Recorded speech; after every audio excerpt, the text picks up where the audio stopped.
এই জিনিসটা পাতে থাকলে এক থালা ভাত এক নিমেষেই শেষ হয়ে যাবে। বানাচ্ছি শিম বাটা। প্রথমেই কড়াইতে বেশ খানিকটা তেল গরম করে নিয়েছি, আর ওর মধ্যে দিয়ে দিয়েছি ২০-২৫টা মতো রসুন আর একটা শুকনো লঙ্কা ভেঙে। ওই ২০-২৫টা মতো রসুন আর শুকনো লঙ্কাটা বেশ লাল লাল মতো হয়ে গেলে ওর মধ্যে দিয়ে দিয়েছি পেঁয়াজ কুচি। আর ৭-৮টা মতো কাঁচা লঙ্কা। এরপর আমি ওর মধ্যে দিয়ে দেবো ওই কুচিয়ে রাখা শিমগুলো ততক্ষণ পর্যন্ত ভাজতে হবে যতক্ষণ না পর্যন্ত বেশ লাল লাল মতো হয়ে আসে। দিয়ে দিয়েছি পরিমাণ মতো নুন আর হলুদ। এবার কড়াইতে ভালো মতো করে শিমগুলোকে ভাজা ভাজা করে নিতে হবে।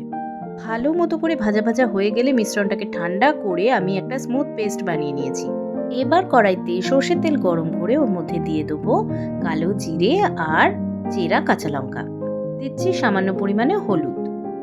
এবার দিয়ে দেবো ওই আগে থেকে বানিয়ে রাখা পেস্টটা।